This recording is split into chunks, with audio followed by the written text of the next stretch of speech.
मेरे माँ बाप कुछ महीनों के लिए शहर से बाहर गए हुए थे और उस समय मैं अकेला ना पड़ जाऊं, इसलिए मेरी अम्मी ने मेरी बुआ जी को मेरे पास रहने के लिए बुला लिया था। मेरी उम्र 18 साल हो चुकी थी, पर मेरी बुआ मुझे अभी भी बच्चा ही समझती थीं और मुझे नहलाने की जिद करती थीं। वो ये समझने को तैयार ही नहीं थी कि अब मैं बड़ा हो चुका हूँ। ऐसे ही एक दिन वो मुझसे कहने लगी कि जब तुम छोटे थे तो मैं तुम्हें अपनी गोद में बिठा के खाना खिलाया करती थी। मैंने कहा, बुआ, पहले की बात कुछ और थी, पर अब मैं बड़ा हो चुका हूँ। वो बोली, नहीं, तुम अभी भी मेरे लिए बच्चे ही हो। एक रोज की बात है, मैं बाथरूम में नहा रहा था, तभी अचानक बुआ ने दरवाजा खोल दिया। मुझे नहाता देख बुआ ने मजाक में मेरा घोड़ा पकड़ लिया। मैंने कहा, छोड़ दीजिए, अगर गलती से बड़ा हो गया तो आपकी रेल बना दूंगा। और इतना कहते ही मैंने। हेलो दोस्तों, आज की इस रोमांचक कहानी में आप सभी का स्वागत है। मेरा नाम आसिम है और अभी मेरी उम्र 18 साल है। वैसे तो बुआ भतीजे का रिश्ता बहुत खास होता है, पर मैंने कभी नहीं सोचा था कि मुझे अपनी बुआ के साथ ये सब करने का मौका मिलेगा। मुझे नहीं पता था कि जिसने बचपन में मेरा इतना ख्याल रखा है और मुझे एक माँ की तरह प्यार दिया है, उसके प्रति मेरा नजरिया इस तरह बदल जाएगा। यह उन दिनों की बात है जब अम्मी पापा को एक काम से दूसरे शहर जाना था। उनकी फ्लाइट 8 बजे की थी, इसलिए वो दोनों 5 बजे ही एयरपोर्ट के लिए निकल गए थे। सुबह के करीब 10 बजे मेरे घर की घंटी बजी। मैंने जैसे ही गेट खोला तो देखा कि मेरे सामने एक बला की खूबसूरत औरत खड़ी हुई है। वो बड़े बड़े प्राकृतिक उभारों वाली महिला थी, जिसकी नीली नीली आंखें, भूरे बाल और चांदी जैसा रंग एक अलग ही कहर ढा रहे थे। मैं टकटकी लगाकर उसे देख रहा था, क्योंकि मेरी नजर उस पर से हट ही नहीं रही थी। वो बोली, इस घर में एक नौकरानी की जरूरत थी ना। मुझे लगा मेरी माँ ने उस औरत को हमारे घर काम करने के लिए बुलाया होगा। मैंने तुरंत उसे अपने घर के अंदर बुला लिया और हमारी रसोई दिखाने लगा। मैंने उसको सारा काम समझा दिया था कि कौन सी चीज कहाँ रखी है और उसे क्या क्या काम करना है। उसको भी सारा काम समझने में देर नहीं लगी। मैंने अम्मी को फोन करके बता दिया था कि नौकरानी काम के लिए आ गई है। नौकरानी के आने की खबर सुनकर अम्मी भी बेफिक्र हो गई थीं। दिन भर के काम के बाद जब शाम को नौकरानी की छुट्टी का समय आया तो वो बोली, आसिम, मैं सुबह से तुम्हारे आसपास घूम रही हूँ, लेकिन तुमने अभी तक मुझे पहचान नहीं पाया। मैंने हैरान होकर पूछा, क्या मैं तुम्हें जानता हूँ? तुम तो एक काम वाली हो, तुम्हारी दूसरी पहचान क्या हो सकती है? मेरी बात सुनकर वो जोर से हंसने लगी और बोली, मैं तुम्हारी नीलोफर फौफी हूँ। तुम कितने भोले हो आसिम, तुमने मुझे पहचान ही नहीं पाया। अब मुझे सब समझ आ गया था। मेरी अम्मी ने मेरी देखभाल के लिए किसी नौकरानी को नहीं, बल्कि मेरी फूफी को भेजा था। फूफी ने बचपन से ही मेरा बहुत ख्याल रखा था और मैं प्यार से उनको गुड़िया बुआ कहकर बुलाता था। अम्मी पापा अक्सर अपने काम में बिजी रहते थे, इसीलिए उन्होंने नीलोफर को मेरे लिए एक आया के तौर पर रखा था। पर मुझे उनसे इतना लगाव हो गया था कि मैंने उन्हें बुआ कहकर बुलाने लगा था। जब बच्चा बड़ा हो जाता है तो उसे बचपन की कई सारी बातें याद नहीं रहती, और मेरे साथ भी यही हुआ था। जैसे ही बुआ ने मेरा हाथ अपने हाथ में लिया, मुझे उनके स्पर्श से अम्मी का एहसास हुआ। मैंने उनसे कहा, नीलोफर बुआ, आज मैंने इतने सालों बाद आपको देखा है, इसलिए मैं बहुत खुश हूँ। जब उन्होंने देखा कि मैंने उन्हें पहचान लिया है तो उनके चेहरे पर भी मुस्कान आ गई थी। शाम के 6 बज रहे थे तो मैंने बुआ से कहा कि घर का सारा काम हो गया है, अब आप अपने घर जा सकती हैं। कल आप समय से काम पर आ जाना। इस पर वो बोली, आसिम बेटा, मेरे पास रहने के लिए मकान नहीं है। अगर आप मेरी सैलरी में से मुझे 1000 रुपए कम दोगे तो भी चलेगा, लेकिन अगर एक कमरे का इंतजाम हो जाता तो मेरी बहुत मदद हो जाती। मैंने अम्मी को फोन करके सारी बात बता दी तो उन्होंने कहा कि हमारे घर में कई सारे कमरे खाली पड़े हैं, तुम उन्हीं में से एक कमरा नीलोफर को दे दो। अगर वो घर में रहेगी तो मेरी फिक्र भी दूर हो जाएगी और तुम्हारी भी मदद हो जाएगी। अम्मी की बात मानकर मैंने नीलोफर को एक कमरा दे दिया। वो अपने साथ एक भी कपड़ा नहीं लाई थी, इसलिए मैंने अम्मी की कुछ पुरानी साड़ियां भी उन्हें दे दी और अम्मी के कमरे में ही चेंज करने के लिए बोल दिया। मैं बाहर आ गया और लगभग 20 मिनट बाद मैं फिर से अम्मी के कमरे में दाखिल हुआ, क्योंकि मुझे वहां से अपना चार्जर लेना था। पर मैं ये बात बिल्कुल भूल गया था कि वहां नीलोफर कपड़े चेंज कर रही थी। मैंने कमरे में घुसते ही तुरंत अपनी आंखें बंद कर लीं, लेकिन मुझे वहां देखकर बुआ को कोई शर्म नहीं आई।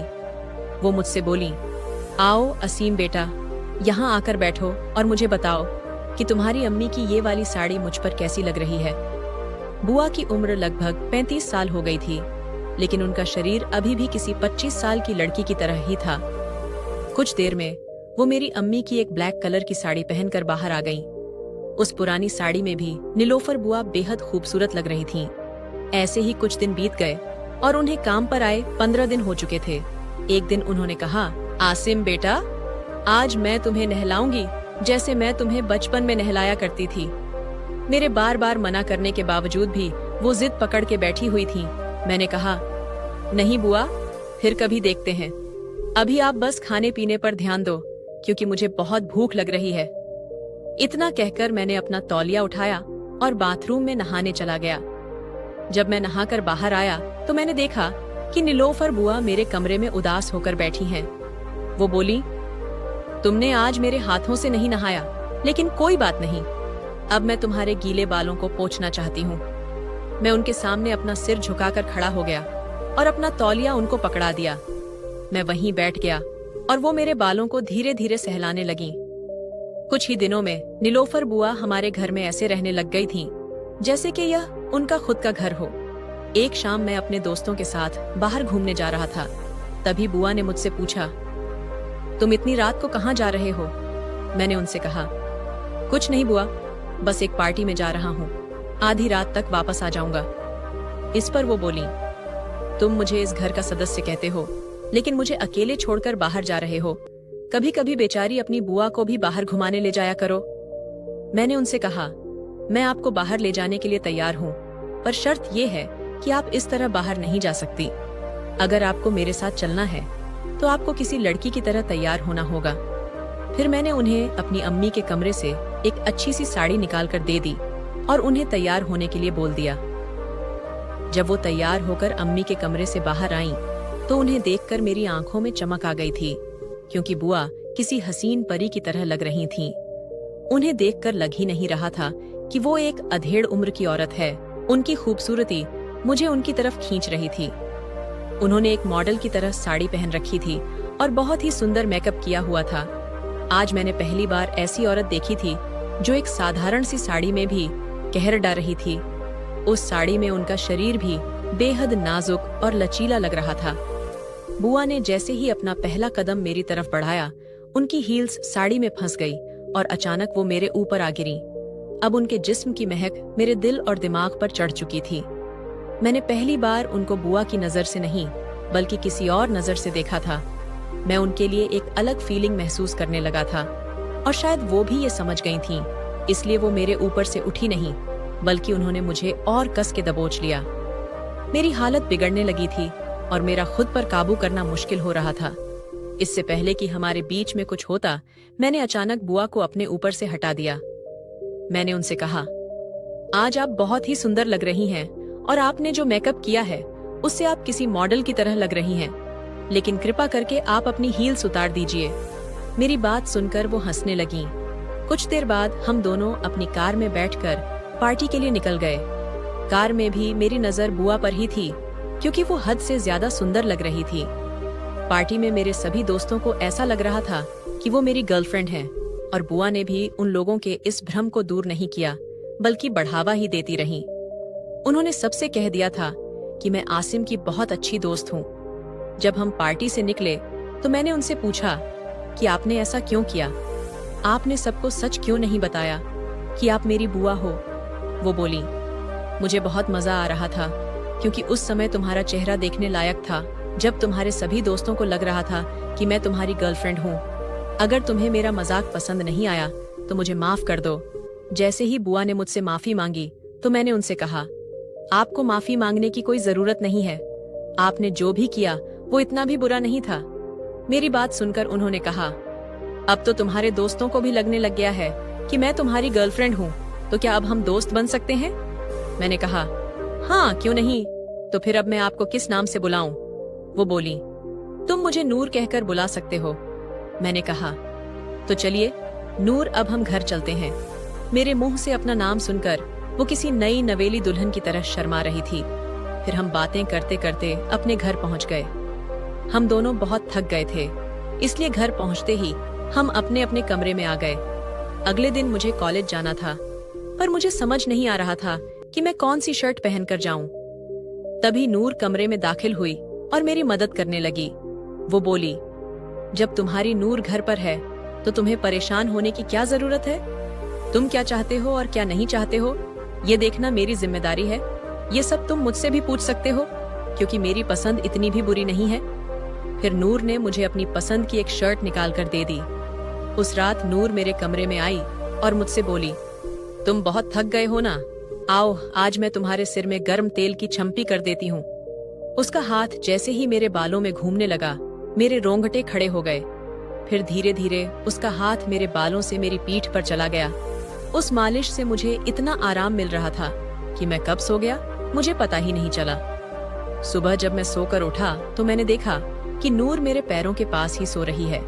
मैंने उन्हें जगाया और पूछा, आप मेरे पैरों के पास क्यों सो रही हो? वो बोली, कल तुम्हारे सिर की मालिश करते करते मैं कब सो गई मुझे पता ही नहीं चला, और इतना कहकर अपने कमरे में चली गई। आज सुबह नूर ने मुझसे एक ऐसा सवाल पूछा जिसने मुझे सोचने पर मजबूर कर दिया था। उसने कहा, रात को कुछ देर के लिए मैंने तुम्हारे कंधे पर हाथ रखा था तो तुम तुरंत सो गए थे। क्या तुम्हारी अम्मी तुम्हें बिल्कुल भी समय नहीं देती हैं? लड़कों को इन तेल मालिश की बहुत आदत होती है, क्योंकि उनकी अम्मी अक्सर उन्हें गरम तेल की छम्पी देती रहती हैं। पर तुम्हें देखकर ऐसा नहीं लगता कि तुम्हारी अम्मी ने कभी तुम्हें इतना समय दिया है। मैं नूर की बात समझ रहा था, लेकिन मैंने उसे नहीं बताया कि मेरी अम्मी को अपने काम से फुर्सत ही नहीं मिलती। मैंने कहा, नहीं ऐसा नहीं है, मेरी अम्मी मेरा बहुत ख्याल रखती हैं, पर कल मैं बहुत थक गया था, इसलिए मुझे तुरंत नींद आ गई थी। कुछ देर में हमारे घर की घंटी बजी और जब मैंने दरवाजा खोला तो सामने अम्मी पापा खड़े थे। मैं उन दोनों को देखकर बहुत खुश हो गया था। जैसे ही अम्मी पापा घर में दाखिल हुए तो मेरी तरह पापा की नजर भी नूर पर पड़ गई थी। वो उसे सिर से लेकर पैर तक देख रहे थे। पापा की नजर नूर पर से हटाने के लिए मैं पापा के गले लग गया। अम्मी नीलोफर बुआ यानी कि नूर को बहुत अच्छे से जानती थी, इसलिए अम्मी उनके गले लग गईं। रात को जब हम सब एक साथ बैठकर खाना खा रहे थे तो मैंने देखा कि पापा की नजर अभी भी नूर पर ही है, पर मुझे समझ नहीं आ रहा था कि वो नूर को इतने ध्यान से क्यों देख रहे हैं। उनका नूर को इस तरह से घूरना मुझे बहुत परेशान कर रहा था। रात को खाना खाने के बाद वो अपने कमरे में चले गए, लेकिन नूर अभी भी किचन की सफाई कर रही थी। किचन साफ करने के बाद वो अपने कमरे में चली गई और कुछ देर बाद मैं भी उससे मिलने के लिए उसके कमरे में चला गया, क्योंकि आज हमारे पास कहने को बहुत कुछ था। नूर मुझे अपने कमरे में देखकर चौंक गई। मैंने उससे कहा, आपको इतना डरने की जरूरत नहीं है, मैं आसिम हूँ। नूर बोली, तुम अचानक से आ गए इसलिए मैं थोड़ा डर गई थी। बताओ, कुछ काम था क्या? मैंने कहा, नहीं नूर, कोई काम तो नहीं था, बस आज हमने ज्यादा बात नहीं की इसलिए मैं तुमसे मिलने आ गया। अगले दिन जब मैं सोकर उठा तो 11 बज चुके थे और अभी तक नाश्ता नहीं बना था। नूर जो हर दिन मेरे लिए 7 बजे नाश्ता ले आया करती थी, आज 11 बजे तक नाश्ता नहीं लाई थी। इसलिए मैं रसोई में यह देखने गया कि नाश्ते में इतनी देर क्यों हो रही है। मैं जैसे ही किचन में गया तो मैंने देखा कि नूर उदास होकर किचन में खड़ी थी और किसी गहरी सोच में डूबी हुई थी। मैंने पूछा, नूर क्या हो गया? तुम इस तरह उदास होकर क्यों खड़ी हो और क्या सोच रही हो? वो बोली, तुम्हारे पापा, और इतना कहकर चुप हो गई। तभी पापा रसोई में आ गए और पापा को देखकर नूर ने अपना सिर मेरी ओर से घुमा लिया। कल जब से पापा घर पर आए थे तब से नूर पर उनकी बुरी नजर थी। नूर अब सिर्फ मेरी बुआ ही नहीं थी, बल्कि मेरी बहुत अच्छी दोस्त भी बन चुकी थी। मैं उसके साथ इस तरह का गलत व्यवहार होते नहीं देख सकता था। मैं जानना चाहता था कि एक दिन में मेरे पापा ने उसके साथ ऐसा क्या कर दिया है जिसके बाद वो इतना डर गई है। रात के खाने के बाद हम सब अपने अपने कमरे में चले गए, लेकिन मेरा मन बहुत बेचैन हो रहा था।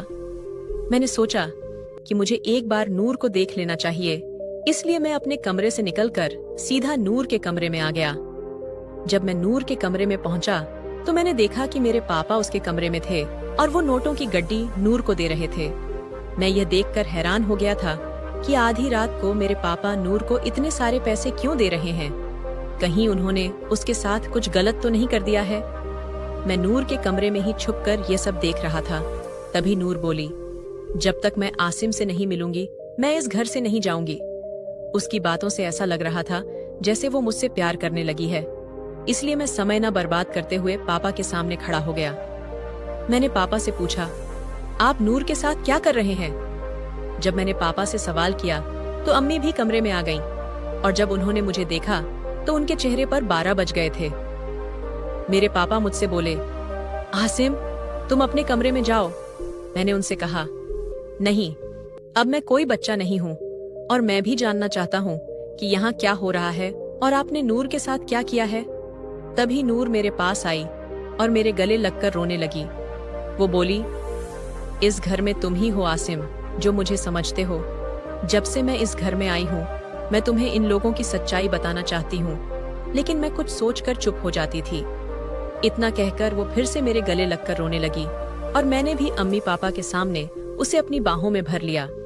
मैंने अपने माता पिता से कहा कि अगर आप किसी गरीब महिला के साथ कुछ भी गलत करेंगे तो मैं इसे बिल्कुल बर्दाश्त नहीं करूंगा। तभी मेरी अम्मी ने नूर से कहा कि बेहतर होगा कि तुम चुप रहो और यहाँ से चली जाओ। अचानक नूर मेरी अम्मी पर चिल्लाने लगी और बोली, अब मैं चुप नहीं रहूंगी, मैं आसिम को तुम्हारी सारी सच्चाई बताकर रहूंगी। फिर वो कहने लगी, आसिम तुम किसी अमीर माँ बाप के बेटे नहीं हो, बल्कि तुम मेरी बड़ी बहन रुखसाना के बेटे हो। कुछ साल पहले रुखसाना इसी घर में काम करती थी और उसने 2 जुड़वा बच्चों को जन्म दिया था। उनमें से एक बच्चे को तुम्हारे पापा ने गोद ले लिया था। मैं तुम्हारे बड़े भाई की देखभाल करती थी और अब मैं चाहती हूँ कि तुम भी मेरे साथ चलो। मैंने उनसे कहा, मुझे आपकी सारी बातों पर भरोसा है, लेकिन मैं आपके साथ आकर अपनी जिंदगी खराब नहीं करना चाहता। हाँ, मैं ये मानता हूँ कि ये लोग मेरे सगे माँ बाप नहीं हैं, पर इन लोगों ने मुझे मेरी सोच से भी ज्यादा प्यार दिया है। ऐसे ही कुछ साल पहले भी नूर ने मेरे माता पिता से बहुत सारे पैसे लिए थे। नूर ने मेरे बड़े भाई की ठीक से देखभाल नहीं की और अच्छे संस्कार नहीं दिए थे, जिस वजह से आज मेरा बड़ा भाई भी गलत समझ में पड़ गया है। नूर भी इधर उधर से चोरी करके अपना मनोरंजन करती थी और अब भी वो मेरे माता पिता से पैसे हड़पने के लिए आई थी। उसने मेरे माता पिता से 20 लाख रुपए की मांग की थी, लेकिन इस बार मेरे माता पिता ने उसे सख्त मना कर दिया। इसीलिए उन्होंने धमकी दे रही थी कि मैं आसिम को सब कुछ बता दूंगी। उसने मेरा भरोसा जीतने की भी अच्छी कोशिश की थी और वो मुझे अपने प्यार के जाल में फंसाना चाहती थी, लेकिन जैसे ही उसकी सारी सच्चाई मेरे सामने आई, मेरे मन से उसके लिए सारा प्यार खत्म हो गया।